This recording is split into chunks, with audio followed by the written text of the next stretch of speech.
नमस्कार दोस्तों। आज हम भारत की राजनीति के एक ऐसे मोड़ पर खड़े हैं जहां युवाओं की आवाज़ ही लोकतंत्र का भविष्य तय करेगी। राहुल गांधी ने हाल ही में कहा है कि देश के युवा, देश के स्टूडेंट, देश की जेन जी संविधान को बचाएंगे, लोकतंत्र की रक्षा करेंगे और वोट चोरी को रोकेंगे।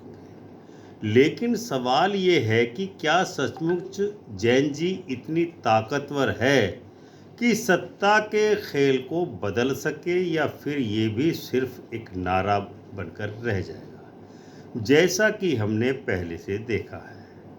आज हम इस मुद्दे पर पूरी गहराई में जाएंगे, जैन जी का सच जानने की कोशिश करेंगे, कांग्रेस और भाजपा की राजनीति का भी विश्लेषण करेंगे कि कैसे युवाओं को कांग्रेस और भाजपा ने शोषित बनाए रखा आज तक, और 2029 के चुनाव में युवाओं की निर्णायक भूमिका क्या रहेगी। तो बने रहिए हमारे साथ। कांग्रेस और बीजेपी ने समय समय पर युवाओं, खासकर जैन जी और स्टूडेंट्स का इस्तेमाल अपने राजनीतिक फायदे के लिए किया।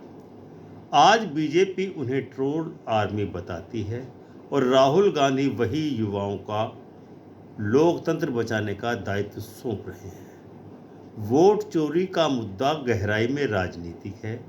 आम युवा क्यों और कैसे उस पर रिएक्ट करेगा, यह सवाल एक बड़ा सवाल है, और ज़रूरी नहीं कि जैन जी इस वोट चोरी के मुद्दे पर रिएक्ट करे ही करे। कांग्रेस और बीजेपी का आपसी गुप्त समझौता है ताकि तीसरा विकल्प केंद्र में सत्ता में आसीन न हो सके। जैसे 2012 से 14 के बीच में आम आदमी पार्टी राष्ट्रीय राजनीति में उभर न पाए। 2012 का इंडिया अगेंस्ट करप्शन आंदोलन और उसके बाद आपका उदय होना, और फिर उस पर बीजेपी और कांग्रेस दोनों ही पार्टियों की तरफ से मिलीभगत के द्वारा हमले किए जाना। 2029 के चुनाव में जैन जी किस ओर रुख कर सकती है, क्या कांग्रेस की ओर या बीजेपी की ओर, या विशेषकर आम आदमी पार्टी या किसी तीसरे फ्रंट की तरफ। राहुल गांधी का बयान और युवाओं को बुलावा क्या संदेश देता है? जैन जी की राजनीतिक स्थिति, सोशल मीडिया, बेरोजगारी और असंतोष की स्थिति, कांग्रेस और बीजेपी का युवाओं पर दोहन व शोषण का आरोप, बीजेपी की ट्रोल आर्मी थ्योरी और कांग्रेस की दोहरी भूमिका, वोट चोरी का मुद्दा क्यों यह राजनीतिक है और युवा क्यों हिचकते हैं, कांग्रेस बीजेपी का गुप्त समझौता और तीसरे विकल्प को रोकने की रणनीति केंद्र में आने से, 2012 में इंडिया अगेंस्ट करप्शन आंदोलन और आम आदमी पार्टी का उदय और फिर पतन, 2014 लोकसभा और उसके बाद के घटनाक्रम कैसे दोनों ने आम आदमी पार्टी को कमज़ोर करने का कार्य किया, 2029 का चुनाव सामान्य, जैन जी की संभावित भूमिका, क्या जैन जी तीसरे विकल्प की ओर मुड़ेगी, और क्या इसका निष्कर्ष रहेगा कि जो जैन जी रील पर आधारित है उसका क्या रोल होगा। जैन जी, राहुल गांधी और भारतीय राजनीति का दोगलापन, वोट चोरी, कांग्रेस बीजेपी का समझौता और 2019 की चुनौतियां, इस विषय पर विस्तार से अब चर्चा करते हैं। 22वीं सदी की दहलीज पर खड़ा भारत अपनी सबसे युवा आबादी के कारण दुनिया की सबसे बड़ी युवा शक्ति कहलाता है। आज देश की जनसंख्या का लगभग 65% हिस्सा 35 वर्ष से कम आयु का है, और जैन जी, जो कि 1997 से 2012 में अपनी पीढ़ी जनी हुई पीढ़ी अकेले ही लगभग 27 करोड़ से अधिक मतदाताओं का एक समूह बनाती है। यह पीढ़ी सोशल मीडिया की दुनिया में पली बढ़ी है, हर आधुनिक तकनीक से लैस है और हर मुद्दे पर अपनी राय खुलकर रखने का साहस रखती है। इस पीढ़ी को हाल ही में कांग्रेस के नेता राहुल गांधी ने संबोधित करते हुए कहा कि देश के युवा, देश के स्टूडेंट्स, देश की जेन जी संविधान को बचाएंगे, लोकतंत्र की रक्षा करेंगे और वोट चोरी को भी रोकेंगे। मैं उनके साथ हमेशा खड़ा रहूँगा। जय हिंद। पहली नज़र में यह बयान प्रेरणादायक लग सकता है आपको, लेकिन सवाल उठता है कि क्या सचमुच यही राजनीतिक दल जो दशकों से सत्ता के खेल में मलाई खा रहे हैं, युवाओं से लोकतंत्र बचाने की उम्मीद कर सकते हैं? और क्या जैन जी इस पुकार का जवाब सत्ताधारी दलों को देगी? जैन जी की राजनीतिक स्थिति क्या वर्तमान में है? जैन जी आज बेरोजगारी, महंगाई, शिक्षा की गिरती गुणवत्ता और सोशल मीडिया की राजनीतिक ध्रुवीकरण वाली दुनिया के बीच जी रही है, जिसमें बेरोजगारी की दर अत्यधिक हो जाना। CMIE यानी centre for management Indian economy की रिपोर्ट के अनुसार 2025 में भारत की युवा बेरोजगारी दर लगभग 23% है, यानी हर 4 में से 1 युवा बेरोजगार है। दूसरा कारण है शिक्षा का निजीकरण। सरकारी शिक्षा संस्थान लगातार घटते जा रहे हैं और निजी शिक्षा महंगी होती जा रही है, जिससे छात्र कर्ज और तनाव के बोझ तले दब रहे हैं। नंबर 3, सोशल मीडिया का प्रभाव। ट्विटर, जो कि अब एक्स हो चुका है, इंस्टाग्राम और यूट्यूब पर जैन जी की मौजूदगी ने उन्हें एक पॉलिटिकल फोर्स के रूप में समाज में स्वीकार किया है। यही कारण है कि बीजेपी उन्हें ट्रोल आर्मी कहती है और कांग्रेस उन्हें लोकतंत्र के रक्षक के रूप में प्रस्तुत करती है। इसका मतलब है जैन जी भारतीय राजनीति में अब गेम चेंजर का रूप धारण कर चुकी है, लेकिन उनके भीतर गहरी निराशा और अविश्वास मौजूद है, क्योंकि वो हर तरफ से हताश है। आशा की किरण उनको दिखाई नहीं देती। कांग्रेस और बीजेपी दोनों ही राष्ट्रीय दलों ने युवाओं का दोहन व शोषण किया है। राहुल गांधी युवाओं को लोकतंत्र बचाने का आह्वान कर रहे हैं, लेकिन सच यह है कि कांग्रेस और बीजेपी दोनों ने समय समय पर युवाओं का इस्तेमाल अपने लाभ के लिए किया है। सबसे पहले कांग्रेस के संबंध में जानने की कोशिश करते हैं। 1970 के दशक में इंदिरा गांधी जब प्रधानमंत्री के पद पर आसीन थी, तो उस समय छात्रों और युवाओं को बेरहमी से दबाया गया। जेपी आंदोलन इसका सबसे बड़ा उदाहरण सिद्ध होता है। 2005 से 14 तक कांग्रेस के शासन में यूपीए सरकार ने युवाओं से रोजगार के वादे किए, लेकिन 2G स्कैम, CWG स्कैम और कोल स्कैम जैसे भ्रष्टाचार ने उनकी उम्मीदें तोड़ दी। 2013-14 में जब इंडिया अगेंस्ट करप्शन आंदोलन अपने चरम पर था, कांग्रेस सरकार ने युवाओं और सिविल सोसाइटी के नेताओं को अनुशासनहीन और लोकतंत्र विरोधी कहकर के नीचा दिखाने की कोशिश की थी। अब आते हैं बीजेपी के रवैये पर। बीजेपी सोशल मीडिया पर सबसे मजबूत राजनीतिक दल है। उसने युवाओं को IT सेल और ट्रोल आर्मी के रूप में इस्तेमाल किया है। आलोचक कहते हैं कि युवा बेरोजगारी, पेपर लीक, शिक्षा सुधार जैसे मुद्दों पर आवाज़ उठाते हैं तो उन्हें एंटी नेशनल ठहरा दिया जाता है। JNU, BHU, जादवपुर जैसे विश्वविद्यालयों में छात्र आंदोलनों को कठोरता से दबाने की घटनाएं इसका प्रमाण है। तो स्पष्ट है कि दोनों दलों ने युवाओं का उपयोग भविष्य निर्माता की तरह नहीं, बल्कि राजनीतिक औजार की तरह किया। नंबर 4 पर है बीजेपी की ट्रोल आर्मी थ्योरी और कांग्रेस की दोहरी भूमिका। आज बीजेपी जैन जी और स्टूडेंट्स को ट्रोल आर्मी कहती है। वजह यह है कि सोशल मीडिया पर बड़ी संख्या में युवा राहुल गांधी या विपक्ष के समर्थन में आवाज़ उठाते हैं, बीजेपी का विरोध करते हैं, सरकार का विरोध करते हैं। लेकिन यही बीजेपी 2014 के चुनाव से पहले इन्हीं युवाओं को इंडिया सोशल मीडिया वॉरियर कह बता करके चुनाव जीतने में इस्तेमाल कर चुकी है। कांग्रेस की स्थिति भी विरोधाभासी है।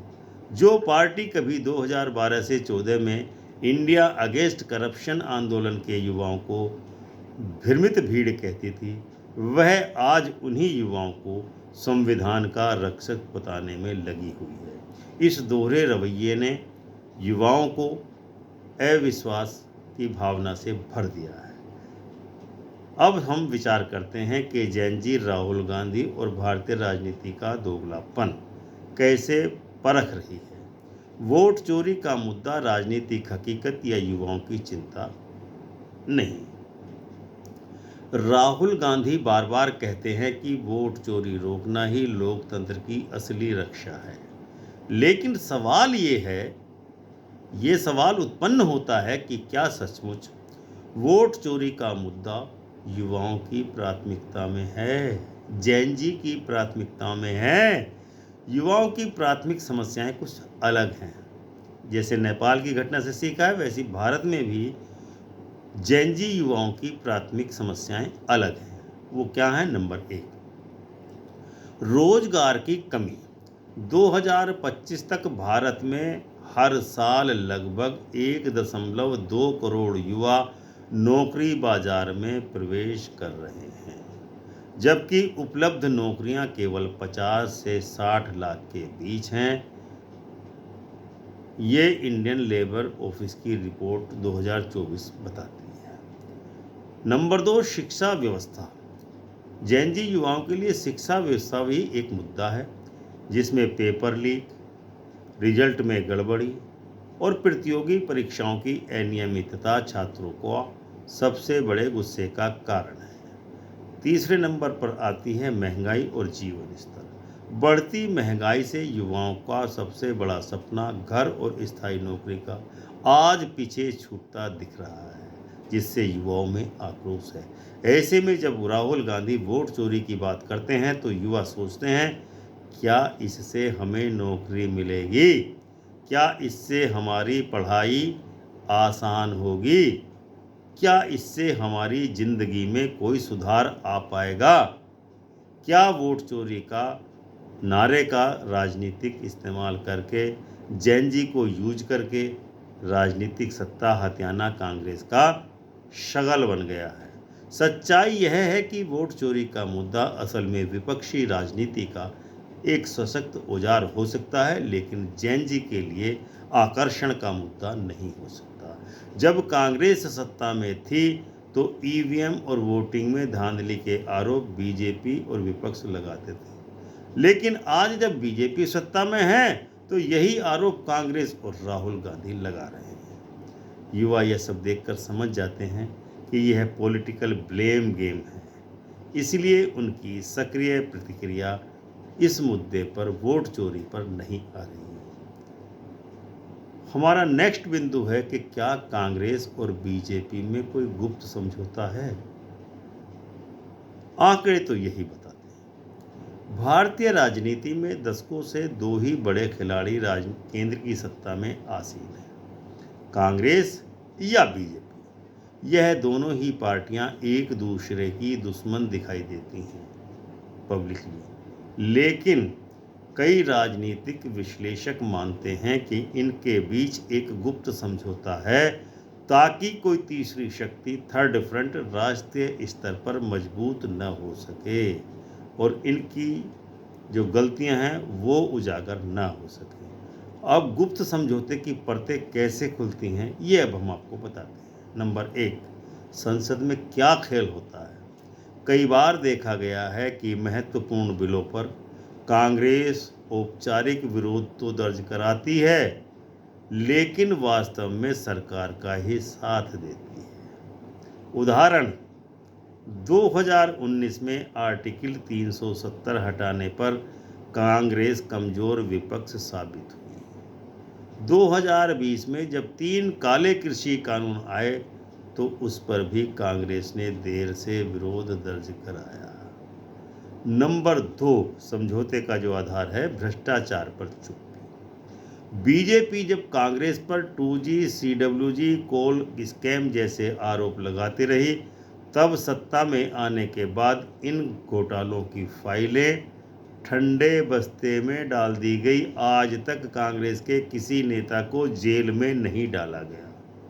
इसी तरह जब बीजेपी नेताओं पर नोटबंदी, Rafale deal, PM cares fund जैसे सवाल उठे तो कांग्रेस संसद से बाहर ज़्यादा शोर मचाती है, लेकिन कानूनी स्तर पर कोई ठोस कदम नहीं उठाती। नंबर 3, चुनावी रणनीति। कई राज्यों में बीजेपी और कांग्रेस ने एक दूसरे को हराने से ज़्यादा तीसरे विकल्प को रोकने में ज़्यादा दिलचस्पी दिखाई है। 2017 में गुजरात विधानसभा चुनाव इसका उदाहरण है।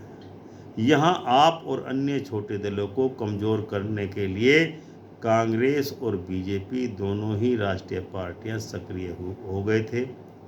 नतीजा, भाजपा के हाथ में गुजरात की सरकार आ गई। ऐसा ही 2025 में दिल्ली के विधानसभा चुनाव में हुआ, जब कांग्रेस ने बीजेपी से मिलकर आम आदमी पार्टी को सरकार बनाने से रोक दिया। नतीजा क्या निकलता है कि इस समझौते का मतलब यह है कि भारतीय लोकतंत्र असल में 2 पार्टी सिस्टम में फंस चुका है, यानी कि 2 पार्टी का तंत्र एक डेवलप हो चुका है, जहां युवाओं और जैन जी के पास असली विकल्प नहीं मिल पा रहा है। तो नेक्स्ट पॉइंट क्या आता है कि 2012 का इंडिया अगेंस्ट करप्शन आंदोलन तीसरे विकल्प का जन्म हुआ और उसकी हत्या कर दी गई। भारत में तीसरे विकल्प की सबसे बड़ी उम्मीद बनी 2012 का इंडिया अगेंस्ट करप्शन IAC आंदोलन। अन्ना हजारे और अरविंद केजरीवाल के नेतृत्व में हुए इस आंदोलन ने करोड़ों युवाओं को सड़क पर उतरने के लिए मजबूर कर दिया। यह आंदोलन भ्रष्टाचार विरोध और लोकपाल कानून की मांग पर केंद्रित था। सोशल मीडिया और कॉलेजों में पहली बार इतनी बड़ी संख्या में जेन वाई और शुरुआती जेन जी शामिल हुए। कांग्रेस की भूमिका इसमें क्या रही? तत्कालीन यूपीए सरकार कांग्रेस ने इस आंदोलन को दबाने के लिए पुलिस बल तक का इस्तेमाल किया, नेताओं को बदनाम किया और आंदोलनकारियों को भ्रमित बताकर उन्हें बदनाम करने की कोशिश की गई। इसी आंदोलन के विषय में बीजेपी की भूमिका क्या रही? क्योंकि बीजेपी ने पहले तो इस आंदोलन को कांग्रेस के खिलाफ सरकार की तरह इस्तेमाल किया, लेकिन जब 2013-14 में आप राजनीति में आई तो वही बीजेपी आपकी सबसे बड़ी दुश्मन बन चुकी थी। तो आपका उभार दिल्ली में हुआ, फिर पतन हुआ। 2014 लोकसभा चुनाव में आपने 434 सीटों पर अपने योग्य उम्मीदवार उतारे और 2 करोड़ से ज़्यादा वोट हासिल भी किए। यह भारत की राजनीति में सबसे बड़ी नई चुनौती थी, लेकिन कांग्रेस और बीजेपी दोनों ने मिलकर आपको अराजक, देश विरोधी और टुकड़े टुकड़े गैंग जैसी छवियों से कमज़ोर कर दिया। और उसके केवल पंजाब से ही 4 सांसद आए थे, बाकी 430 सांसद के उम्मीदवार हारे। मीडिया फंडिंग और कानूनी मामलों में दबाव डाल करके आपको सीमित दायरे में कैद कर दिया गया। यानी कांग्रेस और बीजेपी दोनों ने मिलकर तीसरे विकल्प का गला घोट दिया। जैन जी, राहुल गांधी और भारतीय राजनीति का दोगला। 2029 के चुनाव जैन जी की निर्णायक भूमिका रहने वाली है। भारत के 2029 के आम चुनाव में पहली बार जैन जी मतदाता सबसे बड़ी ताकत बनकर उभरेंगे और जिसको चाहेंगे उसी को सत्ता की चाबी सौंप देंगे। 2024-29 के बीच लगभग 6 से 7 करोड़ नए मतदाता जुड़ेंगे, जिनमें से अधिकांश जैन जी ही होने वाले हैं। 2029 तक अनुमान है कि भारत में मतदाताओं की कुल संख्या 100 करोड़ के करीब होगी और इसमें से लगभग 35 से 38% हिस्सा जैन जी आबादी का रहने वाला है।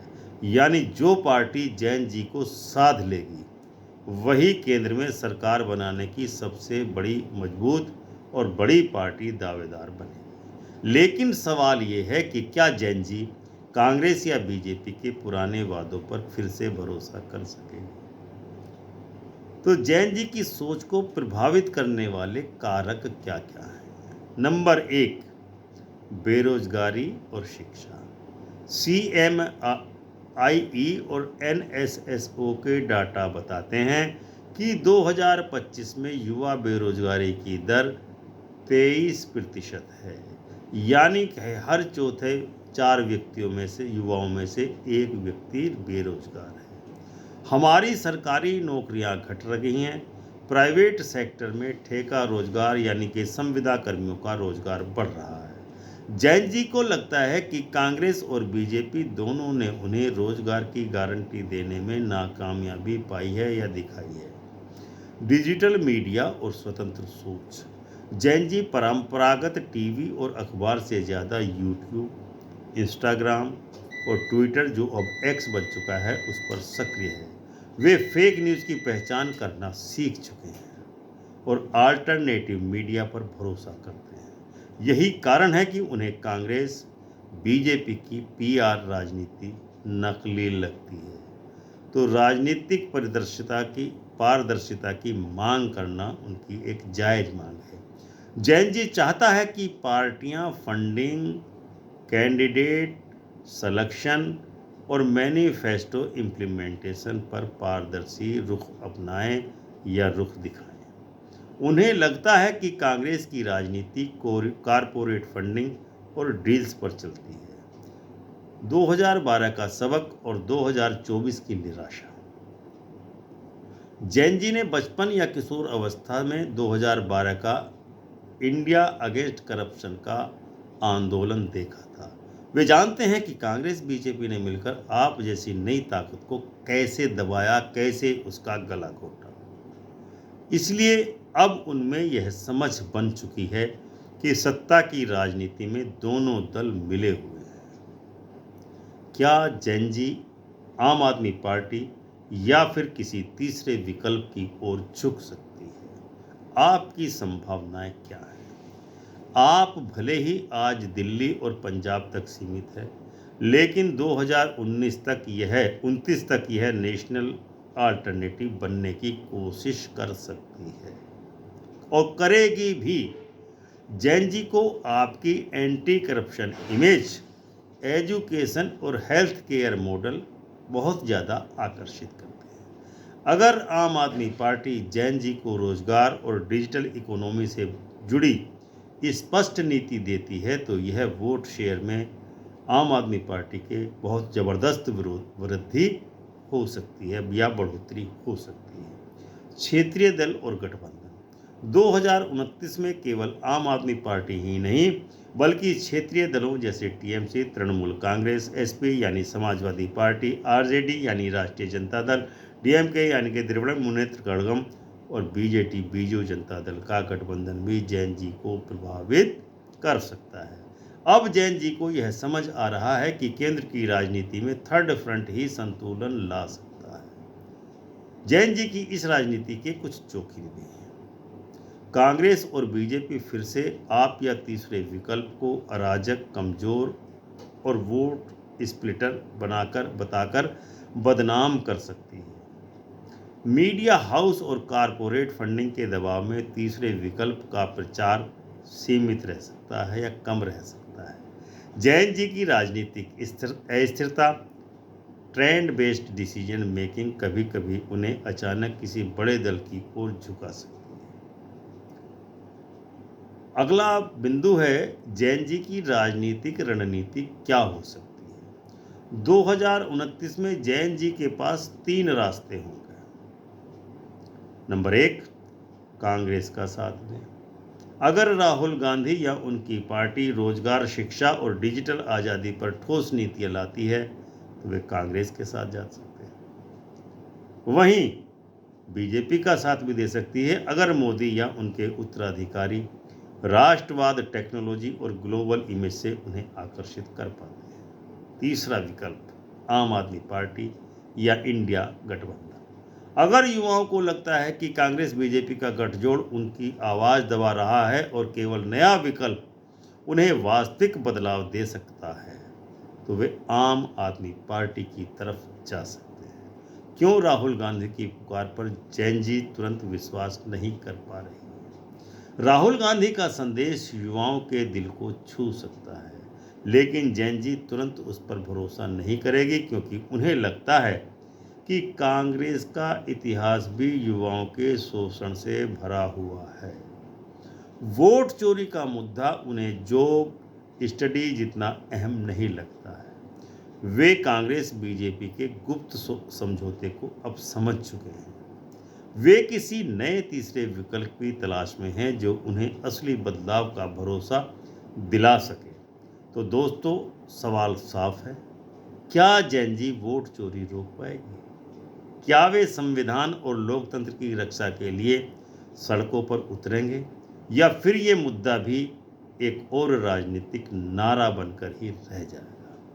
कांग्रेस और भाजपा का गुप्त गठबंधन हमेशा तीसरे विकल्प को केंद्र में आने से रोकता है, लेकिन 2029 का चुनाव तय करेगा कि जैन जी इस चक्र को तोड़ पाती है या नहीं। याद रखिए, ये सिर्फ वोट का मामला नहीं है, ये आपके भविष्य का मामला है।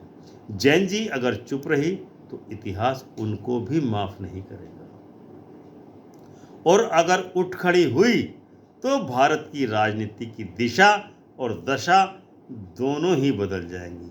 अब ये आप पर निर्भर है कि क्या आप नारे में फंसेंगे या बदलाव के लिए खड़े होंगे। तो दर्शकों, यह था आज का वीडियो, जिसमें हमने आपको जैन जी के पूरे विश्लेषण में यह बताया कि जैन जी क्या सोच रहे हैं। हमें उम्मीद है आपको यह वीडियो अवश्य ही पसंद आया होगा, और आप वीडियो को लाइक एवं शेयर करेंगे। चैनल को सब्सक्राइब करके बेल आइकन का बटन अब दबाना ना भूलें, ऑल का ऑप्शन चुनें। मिलते हैं अगले वीडियो में, तब तक के लिए जय हिंद, जय भारत, जय संविधान।